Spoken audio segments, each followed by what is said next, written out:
Thank you for listening to the 94th ever episode of the Missouri Sports Podcast, brought to you by 106 Apparel and recording from the Revel Advertising Studio in beautiful Springfield, Missouri. I'm one of your hosts, Cameron Albert, alongside my good friend and fellow Mizzou fan, Kyle DeVries. How are you doing today, Kyle? I'm great, Cameron. How are you? I'm doing well. Thanks for having me. Oh, yeah, you're welcome here anytime. You mind if I come back every week? Every week in perpetuity. I don't know what that means. Well, it means you better watch out. Okay. That's what that means. What have you been up to? Oh, just still working from home, actually. Really?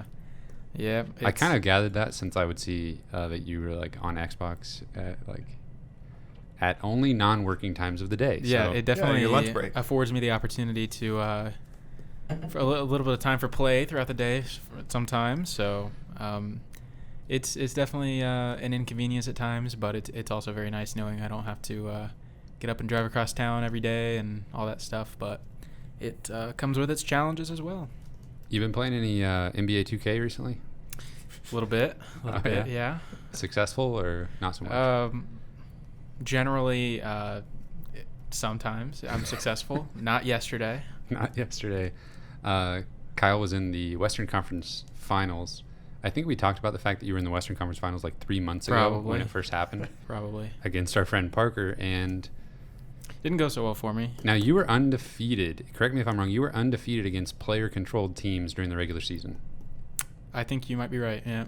Beat me twice. Yeah. Beat Parker I twice. Did very well in the regular season, but I didn't put much effort into my my playoff game planning, and he really Parker really he's a great coach. He really knew how to beat me. Would you say that you rested on your laurels and you thought you could just coast into the finals? A little bit. Mm. Well, I don't know. I knew Parker would be tough. Okay. But I didn't put in the effort that I needed to. So and it came back and got me.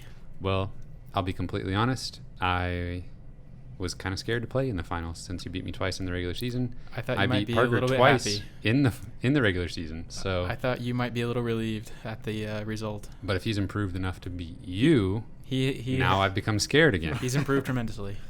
Jeez, I don't know what to do. Shout out to 2K. Yeah. I am not practiced up on 2K because I've been, it's that time of year where I decided to see if my PlayStation 3 would explode or play a video game. So I popped in NCAA Football 14, which I think people think it's like made of gold because if I wanted to sell it, I think I could get like $150 for it. Probably could. But it's worth more than that to me. It's precious. Because I can... It's a precious metal. Yeah. You knew that was coming, didn't you? I thought it in my head, yeah. Yeah. I'm not quite to that time of year yet. I normally get my incredible urge to play college football on my Xbox 360 around late July or August. That's when I really start getting the bug. If there were other sports going on, I think I could have lasted a little bit longer, but I couldn't do it. I understand. There's something satisfying about seeing Mizzou win like numerous national championships, even in a fictitious game. Yeah. So far, 1-for-1 national champions. That's great. 2013. James Franklin, Heisman finalist, lost out to Johnny Manziel for that award. Played the entire season on Heisman difficulty, went completely undefeated. However, there's a big caveat there. I was playing Florida. The game started cheating, so I cheated right back. By cheating, I mean the game intercepted every single one of my passes. I couldn't do anything. They're like cornerback you, man. I got really frustrated and decided that I would just switch the player control over to Florida, force them to take safeties to get me back into the game. I lowered the difficulty all the way down to lowest setting, scored on every play. I still had to go into overtime, but knocked off Florida, remained undefeated. I promise you, Kyle, I put it back to Heisman difficulty, played the rest of the season undefeated, played Texas A&M at the end of the season, like Missouri did in real life. However, then the very next week played Texas A&M in a rematch in the SEC championship. And how did those go for you? Domination. Wow. On Heisman difficulty. Basically, I just ran the ball. Henry Josie. Yeah, I don't know how James Franklin ended up being a Heisman candidate because I threw the ball like 10 times a game with him, but I did run a lot with him. So I guess it balanced out a little bit. I can't even remember who we played in the national championship. I think it was somebody kind of strange. It was Georgia Tech. Wow, that triple option. Yeah. Oh, man. And we shut it down. Oh, good. That's great. Yeah. Got to have that speed on the outside. Yeah. So now, next season, we got Matty Mock at the helm. Oh, we got DGB in there. Henry Josie stayed for his senior year. Oh, that's incredible. Yeah. So, yeah. It's Sounds looking like- good. Landed the number one recruit in the number one quarterback recruit in the country. Drew Lock. I'm probably going to just change his name to Drew Lock in the game. I think you're only 1 year off. Yeah. So, Cool. That's great news. yeah, it's been really fun. However, PlayStation 3, it's the oldest PlayStation 3 model. It overheats, I guess. I don't know. The game freezes. Sounds like a jet engine taking off. Yes, it definitely does. And every once in a while, it just locks up. I'm so used to it by now, I don't even think about it. I just, okay, we'll see if it comes back. Set the controller down. Sometimes it comes right back. Sometimes there's a disk read error and starting over. Boot it back up. It's the price you pay. Yep. I'll probably never stop doing it. This is not a sports video game podcast. This is the Missouri Sports Podcast. And we've got a lot of news to talk about. Real sports. Yes, real life sports, not digital, virtual. The really important stuff. Yeah, much more important than video game sports. Are you kidding me? Mm-hmm. We're going to talk a lot about basketball recruiting because it's that time of year. There's not a whole lot else going on. We do have some football news from Coach Drinkwitz, but mostly we're going to be talking about basketball recruiting. Let's see here. We'll start it off with some news. Coach Drinkwitz was in an interview with some media members. He talked about a few things. One thing that I noted here was that he talked about the quarterback battle being, I can't remember exactly what he said, but the most interesting aspect of the team right now. And he said that Connor Bazelak is, quote, full speed. However, he's not, Coach Drinkwitz is not allowed to watch him play or practice or exercise right now due to restrictions, which is really bizarre to me. Like, I wonder if Connor Bazelak has access to any of the team facilities, because voluntary workouts are allowed. Mm-hmm. I'm sure he does. So I'm just imagining a situation where like Connor Bazelak's on the field just like throwing the ball around with people, and Coach Drinkwitz is like walking by, and then somebody has to be like, "Oh, don't look out there." It's like, my eyes. You can't see what he's doing out there. Yeah. It's bizarre, and this is not COVID related, is it? Is this just the normal status quo of summer workouts? I don't know. It seems awful weird that would be a thing. I don't fully understand, but I am excited that it sounds like his recovery is going well, and I think we're gonna have a legitimate quarterback battle on our hands and out for fall camp. It's gonna be wild. In a time you would rather not have a quarterback battle, in my opinion.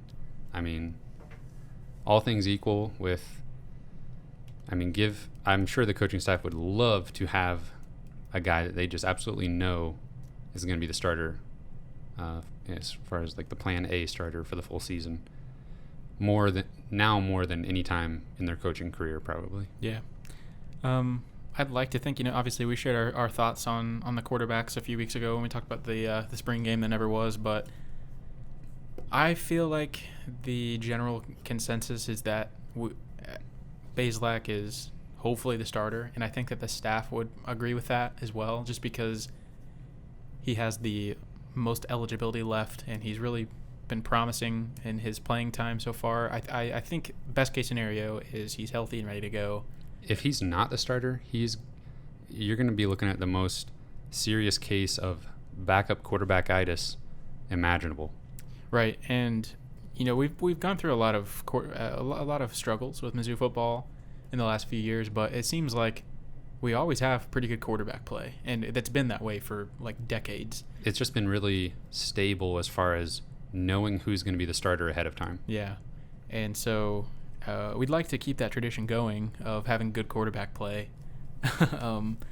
So hopefully if Bazelak is not the starter on day one on September 5th, it's because he's not quite ready to go. health-wise, but I don't know. That seems like a weird thing to say, actually, but I think you probably know what I meant. But yeah. You'd rather him be held out for, injury just for precautions precaution. than because he didn't play well enough in camp to earn the starting job. Yeah, there you go. That was a wonderful definition of what I was trying to say. I was on the same page with you all along. As always. He being Coach Drinkwitz, also commented on the trend of recruiting and not signing yet, but getting commitments from tall defensive backs. And he acknowledged that obviously speed is still important for that position, but he said taller guys have good length and can break up passes, disrupt passing windows, and things like that. Which, yeah, I think that makes sense. That all adds up to me. You just got to hope that you're not sacrificing too much speed in the pursuit of length. Mm-hmm. Did you have anything else about any stuff that Coach Drinkwitz has been talking about recently? He wore a nice Hawaiian shirt, he said, as an ode to Andy Reid, which I thought was interesting. Mm-hmm. He's going real safe on the shirt game. Yeah. Real safe on the shirt game. I think he mentioned something about Wildcat, having a few Wildcat sets. That would be interesting. That would be something different. Yeah, he specifically mentioned Jalen Knox and Micah Wilson. Yeah, that would be cool to see Micah Wilson get involved in the offense. I mean, you can kind of just have to have respect for Micah Wilson as a guy who's been at Mizzou for a long time, hasn't really played, obviously, but he's just kind of seems to be dedicated to the program, and you got to respect that, I guess. So it would be cool to see him get some playing time in some way. Obviously, an athletic guy, started off as a quarterback and then switched to wide receiver, so it would be cool to see him get some playing time in some way. Former Mike Wilson, of course, former leader of the Cameron Albert 7-on-7 team from 2 years ago. True, so he did get to be a part of that team. That's pretty special. Yeah. But yeah, you'd like to be able to utilize his athleticism somewhere, and it just doesn't seem like he's going to be a contributor at wide receiver. Let's see here. If you have anything else, jump in here, but I did want to mention former head coach Gary Pinkel is up. He is eligible for the College Football Hall of Fame. I don't know how many College Football Hall of Fames exist. This one is the National Football Foundation College Football Hall of Fame. I don't know if that's the main one. I don't know if that's a secondary one, but he is up for nomination, potentially could be enshrined in that specific Hall of Fame. Very cool. Not very many coaches can say that they're the winningest coach at 2 separate FBS programs. So that's pretty impressive. But we all know about Gary Pinkel and how great of a coach he was. Let's see here. I enjoyed watching Gary Pinkel try to figure out how to use Twitter. You remember back maybe in, I can't remember if he was still the coach or not when it was happening, but I think he would he was sending a text or something, and somebody's got to get Gary Pinkel a social media manager or something. Yeah, or just like a grandchild or anybody that's under the age of 50. Yeah, but to help him out a little bit. Not to take away from his achievements. Not to take away from any of you 50-year-olds that are active on Twitter either. I always think it's funny that LaDainian Washington always interacts with him on Twitter, and it's very one-sided. LaDainian Washington is always quote tweeting stuff and just acting like they're best friends. He always talks about borrowing the boat, alluding to Gary Pinkel having a boat that he would let LaDainian Washington borrow, and it's always just, I see it as a joke because it's never acknowledged by Gary Pinkel, although they've worked together for some foundation stuff before. But I don't know, that always cracks me up. Let's see here. Before we get into recruiting and scholarships and all of that, Marcus Denman and Jakeenan Gant, I saw on Twitter, they're both going to be participating in the basketball tournament, which is something they've been doing for a few years now. It's a 5-on-5 basketball tournament, believe it or not, and single elimination, I believe, and the winner gets $1 million, $2 million, the winning team. No biggie. Yeah. So. Is that televised? Yes, I believe ESPN has the rights to it. So cool. They're moving forward with that tournament. I don't have dates on it, but and they're not on the same team. So Marcus Denman on one team, Jakeenan Gant on a separate team. Kyle, is that all the news? Did you have any other football-related news? I jumped right into basketball, but I think that's it. okay. How do you want to tackle this? Obviously, it's newsworthy that Axel Okongo is transferring away from Missouri. Do you want to just jump in right there? Yeah, it's there's a lot to talk about with this. And this will be a natural transition into kind of our scholarship conversation and recruiting conversation. Yeah, Axel is going to be transferring, and pretty much all of the news surrounding this has everything to do with, except for him specifically. This was just a weird situation, and from the very get-go, from the day that he committed to Missouri, we had never heard of him. He never played, really. We watched him in a practice before the season started last year, and it was very clear that he probably wasn't ready to contribute in multiple ways. And, this kind of just was one of those situations where I like to normally give the coaching staff the benefit of the doubt, because I know they kind of get destroyed on the internet sometimes, and maybe understandably so. But this was definitely one of those situations where it's like, okay, I'm just going to trust the coaching staff that this is going to work out, and this guy will make a contribution in some way, and we'll just be like, oh, okay, that makes sense. That clearly never happened. It was one of those situations where everybody on the internet, the mob on the internet, was probably right. This never made sense, and this was probably not necessary at any point to add Axel Okongo. And it was kind of one of those late cycle additions where we had a scholarship open, and I think a lot of people would have liked to see that kind of be banked for the next class, but they decided to try and get some depth, and it just didn't work out. Basically, I mean, I can't fault the coaching staff too much, because they're basically now at this point they were able to have their cake and eat it too. They used the scholarship on him for a year, and they could have banked it and had it available for this off season, but now it is available for this off season again. So now here I am giving the coaching staff the benefit of the doubt, but let's just go with me here for a second. They used a scholarship on him knowing if this doesn't work out, this could have been explicitly explained to Axel Okongo. If this doesn't work out, we will work with you to find a new spot next offseason. And now we've come to that point. That's probably me looking through rose gold colored glasses, like that, and trying to find paint the coaching staff in the best light possible, instead of just thinking like, I don't know, they just saw a tall guy and said, here's a scholarship, we don't have anything else to do with it, and this didn't work out, we need you to move along. So you think that they probably just said it's time for you to move on, and that was made clear up front potentially? Yeah, potentially.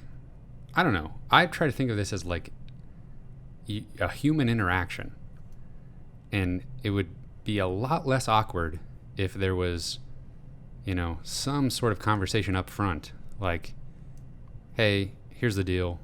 We want to give you a shot, see what we can do here. Mm-hmm. If it doesn't work out, we'll be up front with you about it, and we'll help you find another landing spot.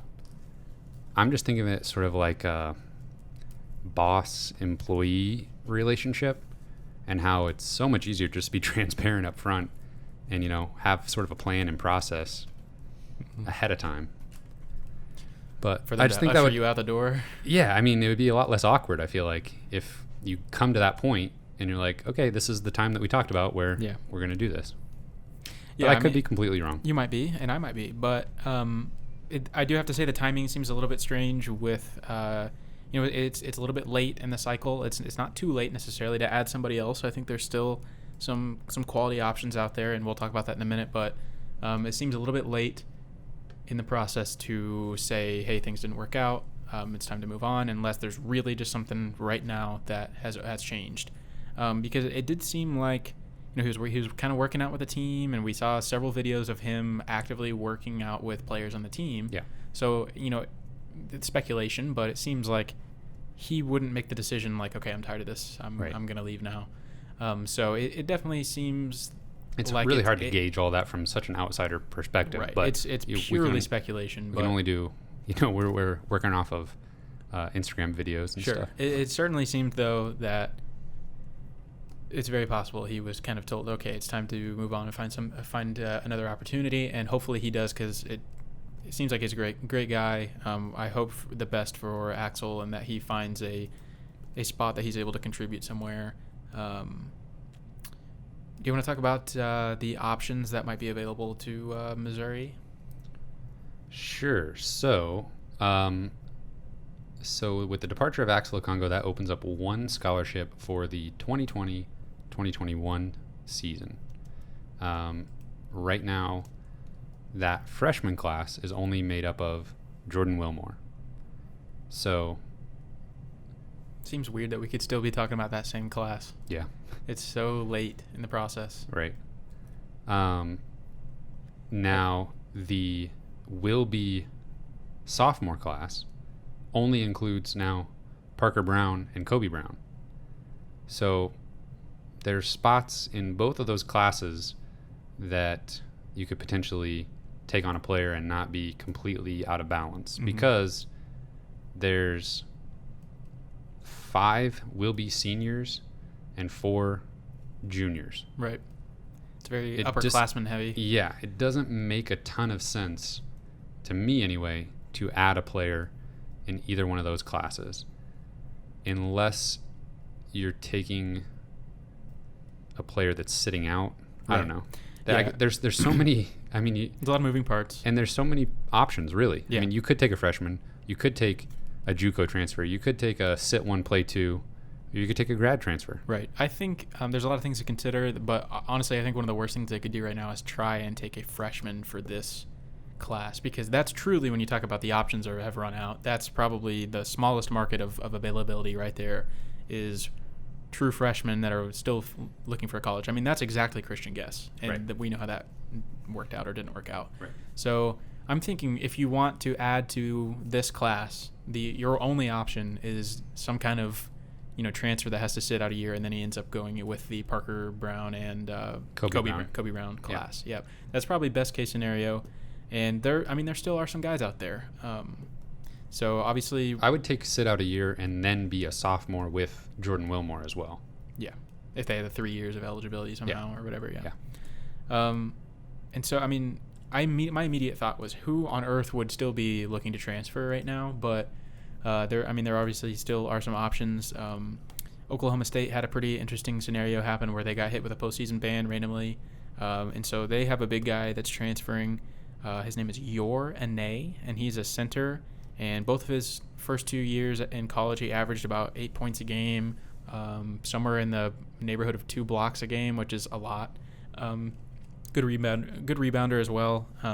I have no idea if there's any ties between him and Missouri, but that's an example of a guy who's on the market now. And then Blake Henson's another guy that just announced he is transferring just a couple days ago. You guys, if you're familiar with Missouri basketball recruiting, you probably know that name. He was heavily involved with Missouri 2 years ago and ended up going to Ole Miss. Basically came down to Mizzou and Ole Miss. And from what I've heard and what I remember from the time, he thought that he had more immediate playing time available to him at Ole Miss, which potentially was the case at the time. But thinking about having a 4. Yeah. And it was my personal theory that, again, was pure speculation, that I think Missouri really wanted him, but Jonte ended up coming back for his sophomore year. And I don't know if that had any relation, but obviously both those guys playing the same position. Jonte announces he's coming back, and then Blake Henson almost immediately goes to Ole Miss, which at the time we really felt like Henson was going to Mizzou. Yeah, and so, you still have Kevin Purrier on the roster. And that. So Blake Henson goes to Ole Miss, ends up being a probably better player than anybody even thought. He especially as a freshman. As a freshman, he averaged over 8 points a game, and then his sophomore season, he averaged over 10 points a game. So, and he was truly an impactful player for them, and I think started both of those seasons. So, and I don't know if there'd be any interest there mutually between Missouri and Blake Henson still, but I got to think that Missouri at least reach out and see if there is any interest. Out, yeah. So you might want to know this, Kyle. He is 6'7". Oh no. No, that's good. Missouri likes 6'7". I know. Oh. I don't know why I said oh no. Because now it's real. Oh. That just hit me hard. Like, oh my God, this is gonna happen. Yeah. It'll be interesting to watch what happens there, but it is interesting though that Akongo just immediately he's gone, and there's some pretty nice targets out there all of a sudden on the transfer market.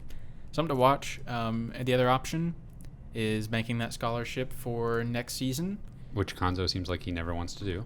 True, and the problem is we already have 6 open scholarships, and obviously Anton Brookshire, I guess, is one of those. So 5. technically. Assuming he signs. Yeah. So the point is the class is going to be very large already as it is, and do you want to add another number to that massive class?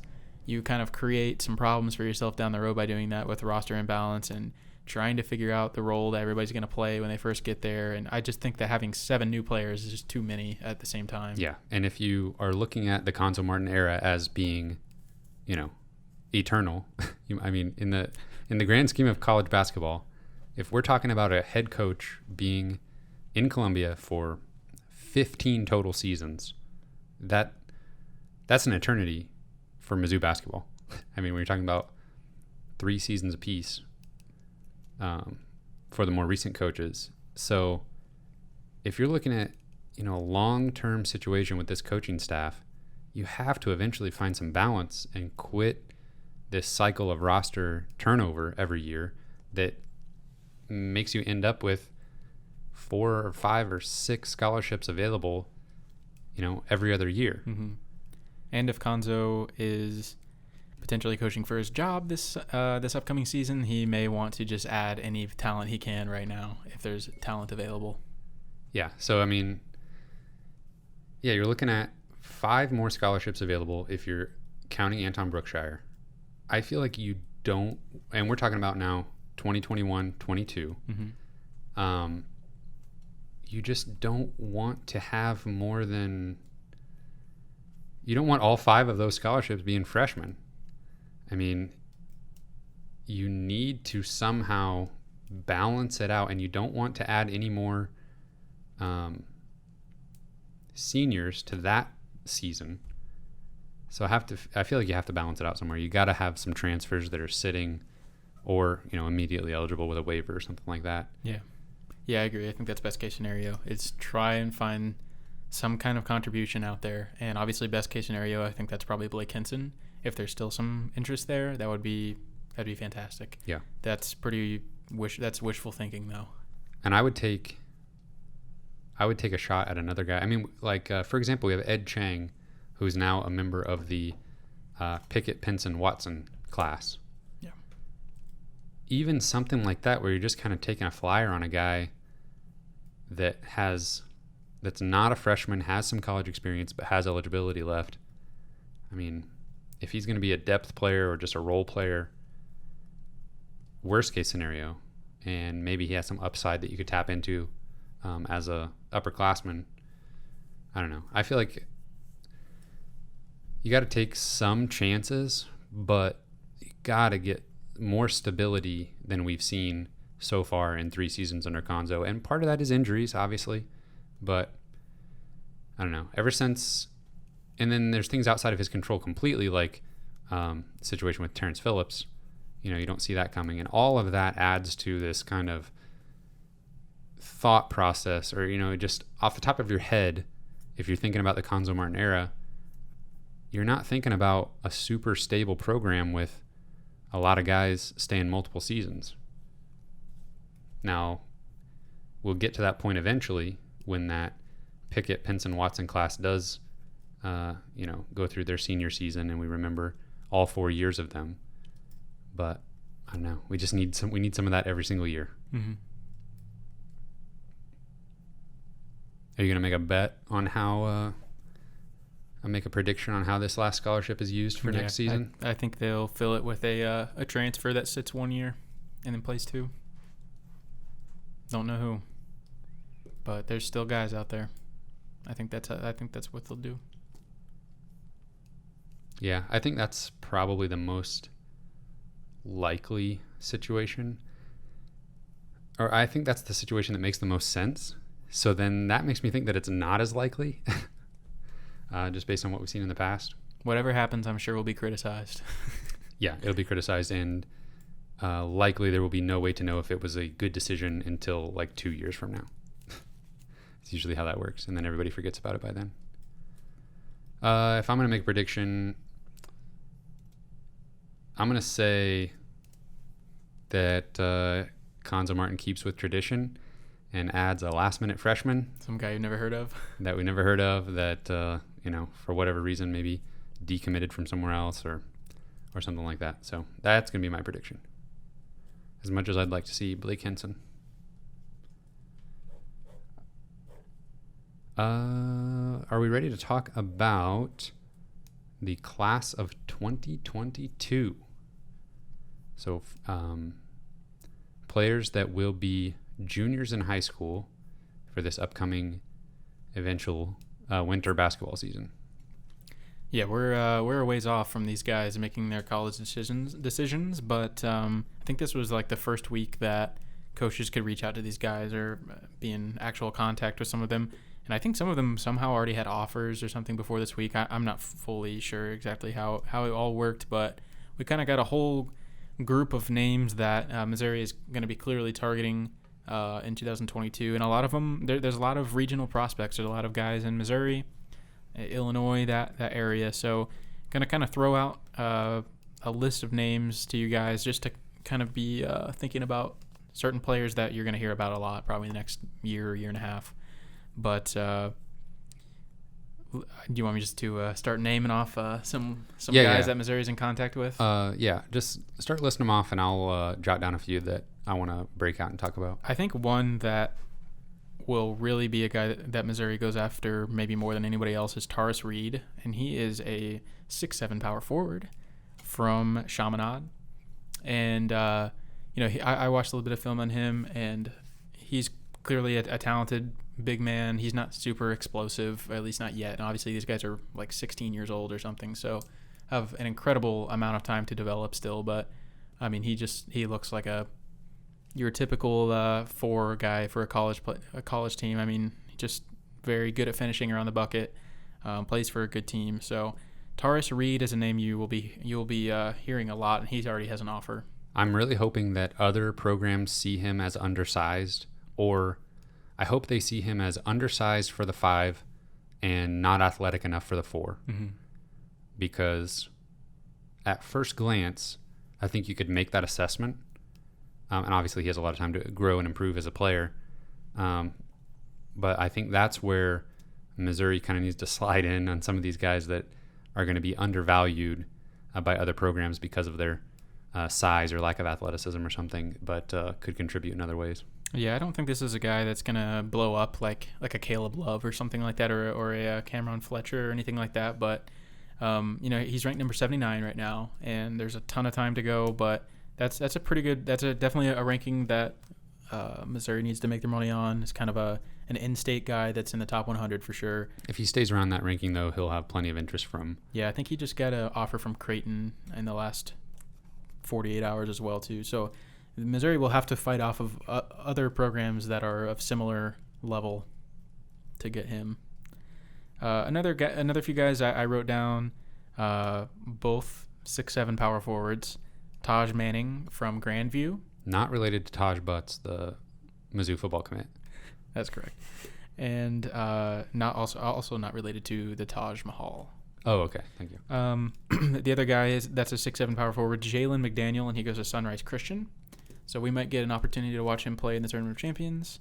I don't believe either one of them are ranked in any kind of recruiting rankings at the moment. So some other names that I think that we will talk about a lot in the upcoming 12 months or so is pretty much the entire CBC backcourt. And that is comprised of Larry Hughes Jr. He is ranked 139th. And Robert Martin, who is a 5'10" point guard. He'll grow. And then Larry Hughes Jr., I forgot to say, is a 6'4" shooting guard. The other 6'4" shooting guard, Mikhail Abdul Hamid.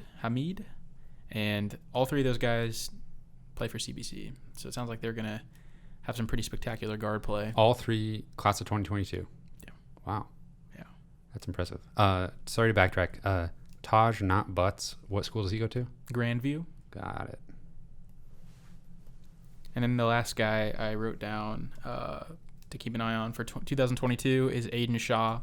He is a 6'7" small forward at Blue Valley Northwest. Kyle, it's 2020. We call him wings. Wing. He's a wing player. He does have an offer, and he's ranked 68th. Where's he from? Blue Valley Northwest. Where's that? I have no idea. I think that's Kansas City area. We're about to find out. What about, what did you have anything else to say about Aiden Shaw? He's 6'7". Oh, yeah, that's what I like to hear. Overland Park, Kansas. So Yeah.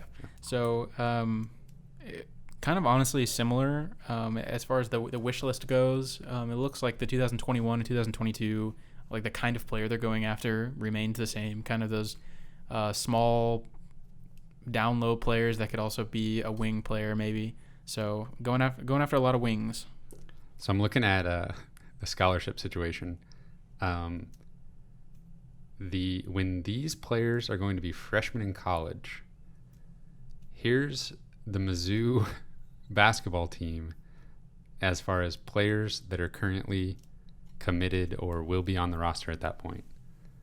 Parker Brown, Kobe Brown, Jordan Wilmore, Anton Brookshire.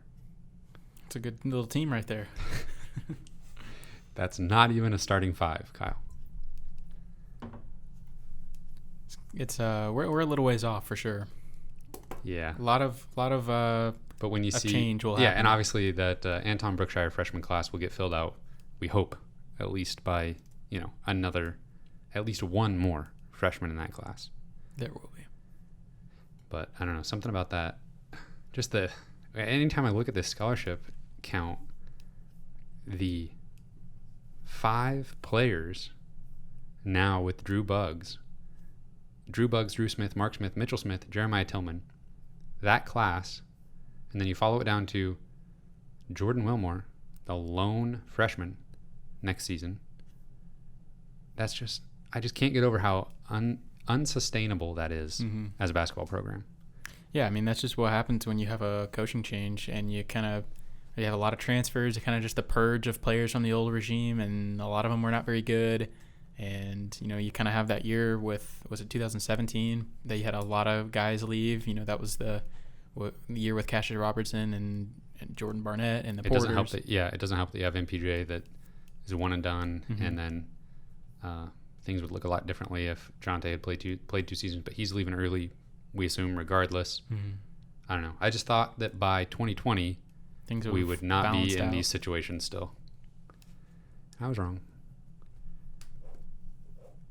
It's all going to work out though, right, Cameron? Yeah, it's not going to be a problem at all.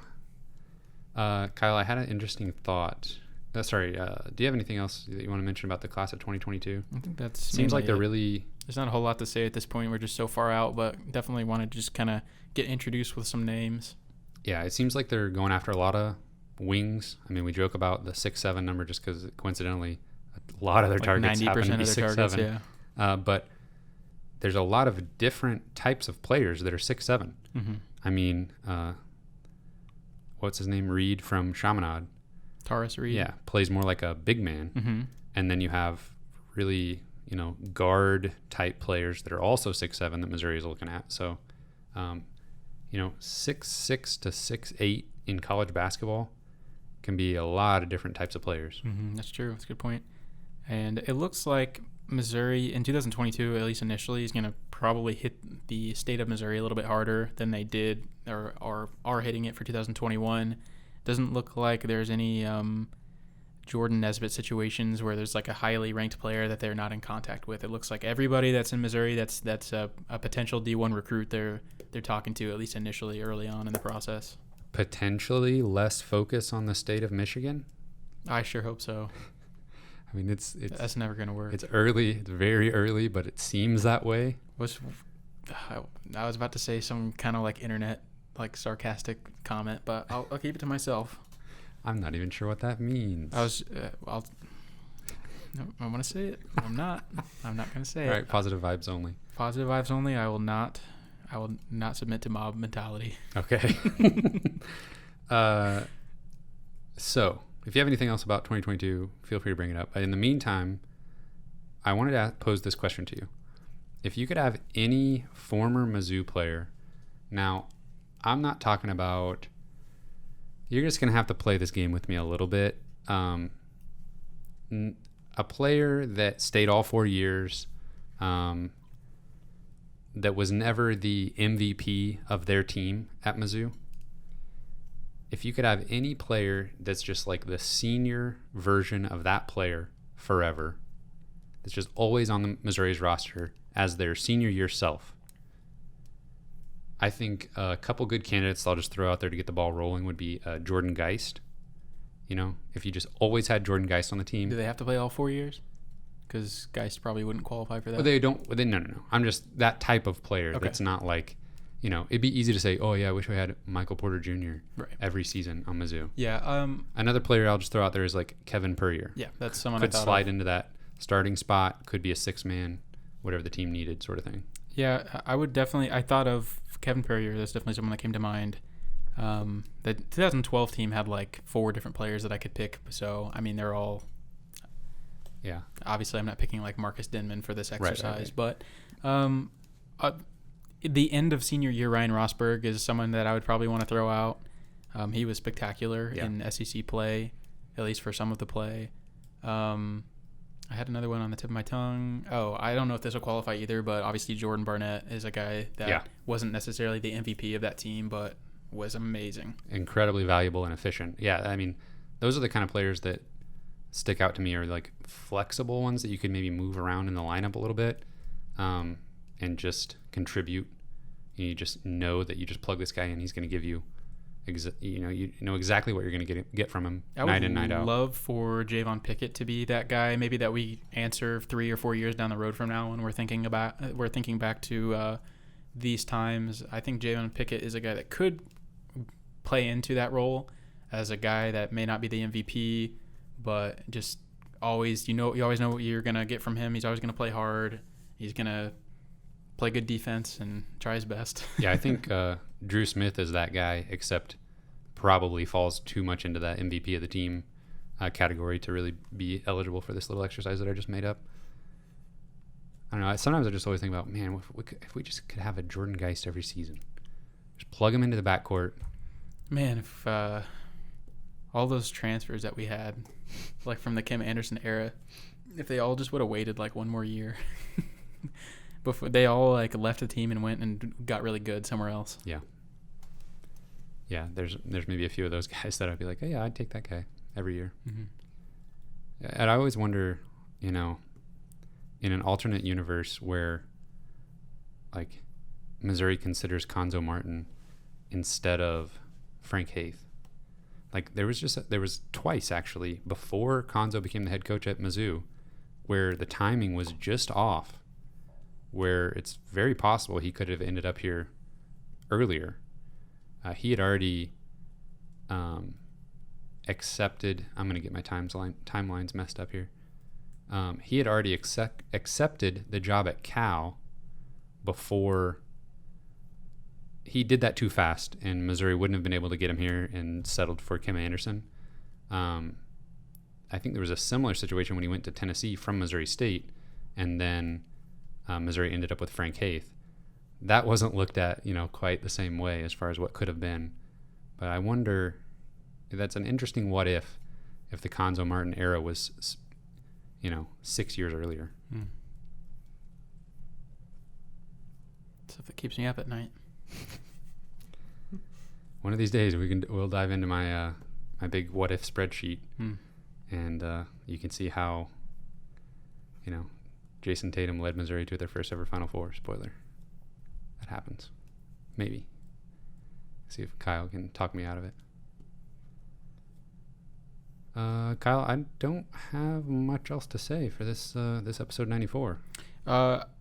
I had a couple notes on the 2021 guys really quick. I saw that Missouri is supposed to have a virtual meeting with a gentleman named Shane Dizzoni, and I probably am butchering that. He is a 6'4" small forward from Huntington Prep. Does that sound familiar? Yep. Rob Fulford. Remember Yep. that? Remember that fella? Yep. He's a 4-star player, doesn't have a huge offer list at the moment, so might be a guy that Missouri makes a priority. 3 inches too short, though. Probably. Well, definitely. But I'm going to talk about another guy that is 6'7". That's what I like to And we hear. have already talked about him a little bit. His name is Zach Hicks. Oh, of course.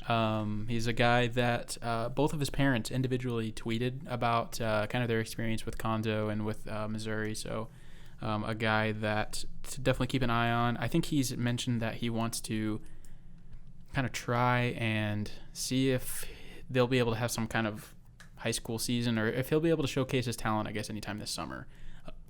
I think he feels a little bit undervalued, as most recruits probably do.